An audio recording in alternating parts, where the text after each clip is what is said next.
నమస్తే, welcome to Leo. మనతో ఉన్నారు టీడీపీ నాయకులు సూర్యదేవలత గారు. మేడం నమస్తే. నమస్తే. బొత్స సత్యనారాయణ వెక్కి ఏడుస్తున్నాడు.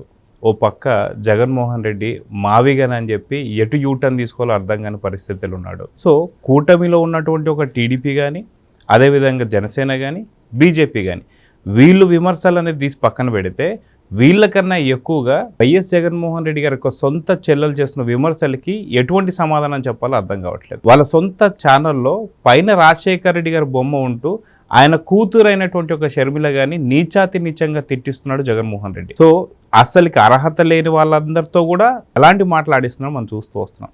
అదేవిధంగా చూసుకుంటే బొత్స సత్యనారాయణ గారు గతంలో చేసినటువంటి ఒక వ్యాఖ్యలు అటు జగన్మోహన్ రెడ్డి మీద, ఇప్పుడు రాజశేఖర రెడ్డి మీద చేస్తున్న వ్యాఖ్యలు ఇప్పుడు చాలా స్పష్టంగా అనిపిస్తుంది. ఒకసారి మీకు ఒక వ్యాఖ్య అనిపిస్తాను బొత్స సత్యనారాయణ గారిది. రాజశేఖర రెడ్డి గారు ఏ ఒక్క రోజైనా సరే 340 రోజులు భ్రాంతిని ముట్టుకోకుండా ఉన్నారా చెప్పని అడుగుతున్నాను. తెలియదా నీకు అడుగుతున్నాను, ఏం మాట్లాడుతున్నావు అని అడుగుతున్నాను. సో విన్నారు, బొత్స సత్యనారాయణ గారు అటు రాజశేఖర రెడ్డి గారు అంటే నాకున్న అనుబంధం వేరు అని చెప్పి మొన్న వెక్కి ఏడుస్తూ గతంలో రాజశేఖర రెడ్డి గారిని 360 రోజులు భ్రాంతి తాకుండా ఏ రోజున ఉన్నావని చెప్పి మాట్లాడుతున్నటువంటి బొత్స సత్యనారాయణ చూసాం. అవకాశ రాజకీయాలు ఎలా చేస్తున్నాడు చూసాం. దీనికి షర్మిల గారు కూడా జీవితాంతం నువ్వు ఏడ్చినా సరే ఎటువంటి సరిపోదు విజయమ్మ గారు నువ్వు అన్న మాటలను మాట్లాడుతున్నారు. ఇవన్నీ చూస్తే మీరేం చెప్తారు? అంటే బొచ్చ గారు చేసేదే లిక్కర్ బిజినెస్ ఆయన చేసేది, కానీ ఆయన మాట్లాడే మాటలకు అసలు సంబంధం ఉండట్లేదు. అంటే రాజశేఖర్ రెడ్డి గారి మూలానే ఆయనకు మినిస్ట్రీ కానివ్వండి, ఆయనకి రాజకీయంగా అవకాశం వచ్చింది కూడా ఆయన మూలానే. కానీ జగన్మోహన్ రెడ్డి గారిని అంటే కాంగ్రెస్లో ఉన్నప్పుడు మాట్లాడాడు, ఆయన మందు తీసుకుంటారనో లిక్కర్ ఇవన్నీ మాట్లాడాడు, అసెంబ్లీ పరంగా కూడా మాట్లాడాడు. సరే, అవన్నీ మాట్లాడిన తర్వాతనే జగన్మోహన్ రెడ్డి దగ్గరికి వెళ్లకుండా ఉన్నాడా అంటే లేదు కదా, జగన్మోహన్ రెడ్డి దగ్గరికే వెళ్ళాడు. సరే, అదే ఇదిగా విజయమ్మ గారిని మళ్ళీ జగన్మోహన్ రెడ్డి మెప్పు కోసం విజయమ్మ గారిని కూడా మాట్లాడారు కదా. అక్కడ ఏంటంటే ఒక్కటే కనపడుతుంది మనకి ఇక్కడ, అవకాశ రాజకీయాలు. సో అవకాశ రాజకీయాల కోసం బొత్స గారు ఏమైనా చేస్తారనేది. అంటే ఇప్పుడు షర్మిల గారి ఉద్దేశం ఏంటి, ప్రతి చోట వాళ్ళతో మంచిగా ఉన్నప్పుడేమో ఒకటి ఉన్నది, తర్వాత ఇంకొకటి మాట్లాడుతున్నాడు, అవకాశం కోసం మార్చేస్తున్నాడు మాటలు అనేది. అంటే నువ్వు జీవితాంతం ఏడ్చినా నిజంగానే అది మటుకు ఖచ్చితంగా ఆ గుర్తింపు అవన్నీ ఇచ్చింది అయితే రాజశేఖర రెడ్డి గారే. బొచ్చ గారు ఎవరనేది కూడా ఆయనకున్న విషయ పరిజ్ఞానం పట్టి ఆయనకు ఆ స్థాయి మినిస్టర్స్ రావడం అనేది అసంభవం. అలాంటి వ్యక్తికి అంటే రాజశేఖర రెడ్డి గారి గురించి జనరల్గా ఏం చెప్తుంటారు, భరోసాగా ఆయన ఎవరిని నమ్మితే వాళ్ళకి ఎంత పెద్ద పోస్ట్ అయినా వేసేస్తారు, దాన్ని పట్టించుకోరు, వాళ్ళకున్న లోపాలు కానివ్వండి అవేమీ తీసుకోరు, ఆయన నమ్మిన వ్యక్తికి చేస్తారనేది అందరూ చెప్పుకుంటుంటారు. అది ఖచ్చితంగా బొచ్చ గారి విషయంలో జరిగింది. అంటే ఆయన అంత నమ్మారనమాట రాజశేఖర రెడ్డి గారు. నమ్మబట్టి ఆయనకు మినిస్టర్స్ కానివ్వండి అలా ఆయన్ని పైకి రాజకీయ పరంగా పైకి తీసుకొచ్చారు. కానీ అదే వ్యక్తిని విమర్శించినప్పుడు ఇంకా జీవితాంతం నువ్వు అవకాశం కోసం మాట్లాడిన మాటలకి జీవితాంతం ఏడవాల్సిందే. అసలు ఇంకొకటి టచ్ చేయకూడని విషయం ఏంటంటే ఇక్కడ విజయమ్మ గారిని మాట్లాడటం. సరే, ఆయనకి హ్యాబిట్స్ ఉన్నాయని మాట్లాడావా అని అంటే కూడా మగవాళ్ళకి ఉండే హ్యాబిట్సే అవన్నీ. సో మందు తాగుతున్నారు సర్వసాధారణం, అది గవర్నమెంట్ అంత ఇల్లీగల్ అయితే గవర్నమెంటే ఆపేసేయాలి. సో గవర్నమెంట్ దాని మీద నడిచేటప్పుడు దాన్ని ఎవరు పెద్ద తప్పుగా కూడా తీసుకోరు. కానీ నువ్వు విజయమ్మ గారి గురించి మాట్లాడావు కదా, ఎంత గురు ద్రోహం లాంటిదే. షర్మిల గారి గురించి మాట్లాడావు కదా, అది ఇంకా పెద్ద ద్రోహం కాదా? ఆయనకి ఎవరైతే రెండు కళ్ళు లాగా అనుకుంటారో భార్యని కూతుర్ని అంత ప్రేమించే వ్యక్తి, ఆయన వాళ్ళని గురించి ఆ కుటుంబ సభ్యుల గురించి మహిళల గురించి మాట్లాడితే నిజంగా ఎక్కడున్నా ఆయన ఆత్మ క్షోభిస్తుంది. ఆయన ఖచ్చితంగా దాని గురించి అయితే ఆయన ఫీల్ అవ్వాల్సిందే కదా. సో అందుకే జీవితాంతం ఏడ్చినా కూడా నీకు అది తప్పదు అని అంటాం. అది విలువలు కలిగిన పార్టీలో ఉంటే ఉంటుంది. ఇప్పుడు టీడీపీ అనుకోండి, ఎవరు కూడా మహిళల గురించి మాట్లాడటమో ఇంకోటో ఎక్కడా కూడా జరగదు. కానీ అది వైసీపీ కదా. సో అది ఖచ్చితంగా ఇంట్లో వాళ్ళ మహిళలైనా ఒకటే, బయట అపోజిషన్ మహిళలైనా ఒకటే, కన్న తల్లి అయినా ఒకటే అనేటట్టే జగన్మోహన్ రెడ్డి గారి ఆ పార్టీ అధ్యక్షుడిగా ఆయన ఉన్నాడు కాబట్టి ఆయన రూల్ అట్లాగే ఉంటుంది. సో అందుకని ఖచ్చితంగా ఆయన మెప్పు కోసం బొచ్చ గారి ఇలాంటి మాటలు మాట్లాడుతూ ఏదైతే వాళ్ళ గురువుకి తీరని ద్రోహం అయితే చేస్తున్నారు ఇక్కడ. అయితే అదిగాక మనం నిన్న చూస్తే మావిగన్ గురించి చూస్తున్నాం. దాదాపు అటు అసెంబ్లీకి సంబంధించి వైసీపీ మేము రావని చెప్పడం కావచ్చు, లోక్సభలో మిథున్ రెడ్డి వాకౌట్ చేయడం కావచ్చు, రాజ్యసభలో వైవి సుబ్బారెడ్డి వాకౌట్ చేయడం కావచ్చు, మేము అమరావతికి పూర్తి వ్యతిరేకం అని చెప్పడం కావచ్చు. ఇది జరుగుతున్నటువంటి సమయంలోనే జగన్మోహన్ రెడ్డి మరొక కొత్త రకమైన ప్రతిపాదన ఏంటంటే మావిగన్ అని చెప్పేసి చెప్పడం. ఆ మావిగన్ గురించి మాట్లాడుతూ నిన్న షర్మిల గారు కూడా చాలా ఘాటైన వ్యాఖ్యలు చేశారు. అక్కడ అవినాష్ రెడ్డిని కూడా తీసుకొస్తూ చేసిన వ్యాఖ్యల గురించి మీరేం చెప్తారు? కానీ అందరికీ బాగా ఒక ఈ సబ్జెక్ట్ మీద, మావిగన్ అనే సబ్జెక్ట్ మీద ఎవరు జిల్లాలకు తగ్గట్టు వాళ్ళ పేర్లు మార్చేసుకుంటున్నారు.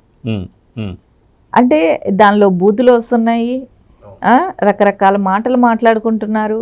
అది జగన్మోహన్ రెడ్డికే ఈ ఐడియా ఎలా వచ్చిందనేది ఆయనకే తెలియాలి. అది ఇలాంటి పేరు ఎలా పెట్టగలగాము అనే, ఇప్పుడు జగన్ అనే పేరు ఉంది కాబట్టి గన్ అనేది ఏమైనా తీసుకున్నాడా, ఆయన పేరులో వస్తుంది అనేది. ఆయన ఎప్పుడు కూడా జగన్మోహన్ రెడ్డి గారు ఏదో నేను గుంటూరు గురించి తీసుకున్నాను అనే ఆ మాట అది అబద్ధం. గన్ అనేది ఆయన పేరులో నుంచి వచ్చి ఉంటుంది. సో అది లాస్ట్లో ఆ పేరు ఉంటే మన జీవితాంతం. ఇప్పుడు ఎందుకంటే మనకి ఎగ్జాంపుల్ చాలా చూసాం. పాస్ పుస్తకాల మీదే ఆయన ఫోటో పెట్టుకున్న వ్యక్తి రాజధానిలో గన్నెను ఉంటే నా పేరు అవుతుందని ఎందుకు ఆలోచించడు? ఆఖరికి అంగన్వాడీలో ఇచ్చే కోడిగుడ్డు పైన కూడా తన స్టిక్కర్ వేసుకున్నాడు. ఆడుదాం ఆంధ్రాకి సంబంధించినటువంటి ఒక బ్యాట్లు, కిట్లు అన్నిటి మీద, రోడ్డు మీద, మైల్ రైలు మీద ఆయన బొమ్మలే, చెట్లకి పుట్లకి అన్నిటికీ ఎక్కడ గోడలకి వదిలిపెట్టలేదు. అట్లాంటి వ్యక్తి నేనేదో గుంటూరులో ఉండే గన్నుని తీసుకున్నాను అని అనటం అనేది అయితే ఎవరు కూడా నమ్మే పరిస్థితి లేదు. ఆయన పేరులో వచ్చేవాడు తీసుకోవటం జరిగింది. అది షర్మిల గారు చెప్పారు కూడా. అది అందరికీ నిజమే కదా, అది కూడా ఆలోచించాలి కదా అనేటట్టే ఆలోచిస్తున్నారు. అది కాకుండా ఆయనకి ఇంకొంచెం గన్ కల్చర్ కూడా ముందుకు తీసుకొస్తారు. ఎందుకంటే మనం గతంలో డ్రగ్స్ చూసాం. ఒక కంటైనర్లు దొరికాయనండి ఆంధ్రప్రదేశ్లో. గంజా ఇంకా ఏ రకంగా పంట పండించారు. 5 సంవత్సరాలు విచ్చలవిడిగా గంజాయి దొరికింది. లిక్కర్ కూడా ఎలా అంటే ఇంకా మనం చూసాం, కల్తీ లిక్కర్. అది తాగి ఎంతమంది ప్రాణాలు కోల్పోయారు. ఇవన్నీ ఇట్లాంటివి తీసుకొచ్చినప్పుడు ఇంకా మిగిలింది ఒక గన్ కల్చర్ ఒకటే. ఇది కూడా తీసుకొచ్చేయాలనే ప్లానే. అంటే జగన్ 2.0లో అది తీసుకురావాలనే ప్లాన్ అనుకో. ఖచ్చితంగా గన్ కల్చర్ అనేది, ఎందుకంటే పేరుకు తగ్గట్టే రాష్ట్రాన్ని కూడా అలా తయారు చేయాలనేది ఆయన ఆలోచన. ఆ పేరు పెట్టాలి. ఇది ఎవరు మనోభావాలు దెబ్బతిన్నా, ఎవరు హిందూ మతం గురించి, ఇప్పుడు అమరావతి అంటే మనం అంతా దేవతల రాజధాని అని అనుకుంటాం. అలాంటిది పేరు తీసేసేసి అంటే హిందూ మనోభావాలు దెబ్బతింటమే. సో దాన్ని తీసేసి ఇది పెట్టాలని అనుకున్నప్పుడు ఎవరికైనా ఈయన గన్ కల్చర్ తీసుకొస్తాడనేదే ఉంటుంది. ఇప్పుడు కడపకి అవి గొడ్డలని పెట్టండి అని అంటున్నారు షర్మిల గారు. అంతే కదా, ఎందుకు కడప అని అంటే దేవుడు గడప అని చెప్పి ఒక హిందువులకు ఒక నమ్మకం. అది కూడా తీసేసేసి అవి గడ్డని పెట్టుకోండి, ఇంకొక నియోజకవర్గాన్ని ఇంకొక పేరు పెట్టుకోండి, ఇట్లా ఒక్కొక్కరికి పేరు వచ్చేటట్టు పెట్టేసుకోండి. ఇంకెందుకు రాష్ట్రంలో గతంలో నుంచి ఉన్న పేర్లు, మన హిందూ సాంప్రదాయానికి తగ్గ పేర్లు ఉండేటివి అవన్నీ కూడా తీసేసేసి మీకు ఇష్టం వచ్చిన పేర్లు మీరు పెట్టేసుకోండి. మీ పేర్లు ఉండాలి కదా రాష్ట్రాలకి జిల్లాలకి అన్నట్టు ఇష్టం వచ్చిన పేర్లు పెట్టేసుకునేటట్టు చేస్తున్నాడు కదా. సాధారణంగా వాస్తవానికి ఏదన్నా ఒక ప్రాంతానికి కానీ, లేదంటే ఒక ఏదైనా ఎయిర్పోర్ట్కి కానీ, ఇంకో ఏదైనా సరే, ఎవరన్నా స్వర్గస్థులైనప్పుడు చనిపోయిన తర్వాత మాత్రం వాళ్ళ పేర్లు పెడుతుంటారు. కానీ బ్రతుకున్నప్పుడే వాళ్ళ ఫోటోలు పేర్లు పెట్టుకునే పిచ్చిని ఏమంటారు? ఇది ఏంటంటే సైకోయిజం ఎక్కువ కనపడుతుంది. ఎందుకు ఇంత వెంపర్లాడుతున్నారని అనేది అర్థం కావట్లా.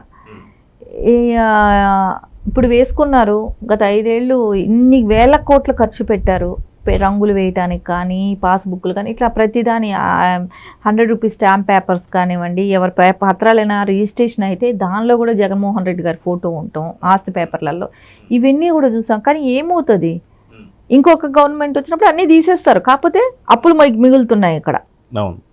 ఇక్కడ ఏమవుతుందో అప్పులు మిగిలిపోతున్నాయి. నువ్వు చేసిన ఖర్చులు మూలాన అప్పుల పాలవుతుంది. కానీ అది ఏది శాశ్వతం కాదు కదా. అది ఇప్పటికీ కూడా తెలుసుకోలేకుండా ఆయన పేరు వచ్చేటట్టు గన్నాన్ని పెట్టుకోవాలనేటి ఇట్లాంటివన్నీ ఉన్న పేరుని ఏంటంటే ఈ పేరు నేనే పెట్టాను అనేది చిరస్థాయిగా అది గుర్తుండాలని. ఇప్పుడు పేర్లు మార్చేసేసినంత మాత్రాన్ని పరిపాలనలో కూడా ఉండాలి, ఆ చాకచక్యం ఉండాలి, నువ్వు పరిపాలించగలవా లేవా అనేది చూడాలి. నువ్వు 5 ఏళ్ళు నువ్వేం చేసావు అనేది రాష్ట్ర ప్రజలకు అందరికీ తెలిసిన విషయమే. ఇంకా నువ్వు వస్తే ఇంకెట్లా ఉంటుంది అనేది ఇప్పుడే ముందే చెప్తున్నావు. నేను వస్తే రాష్ట్రం పేరు మారుస్తాను. ఇప్పుడు నా గురించి జర్నలిస్ట్గా రాధాకృష్ణ గారు అలా ఆయనకి నేను స్వేచ్ఛనివ్వకుండా ఆయన మీద దాడికి పంపించారు. సో రేపు వస్తే నేను ప్రతి పోలీస్ స్టేషన్లో కేసు పెట్టిస్తాను, ఇవన్నీ నేను రప్ప నరుగుతాను, ఇవన్నీ మాట్లాడుతున్నావు కదా. సో ఇవన్నీ చూసినప్పుడు జనానికి ఎట్లా అనిపిస్తుంది? భయపడరా?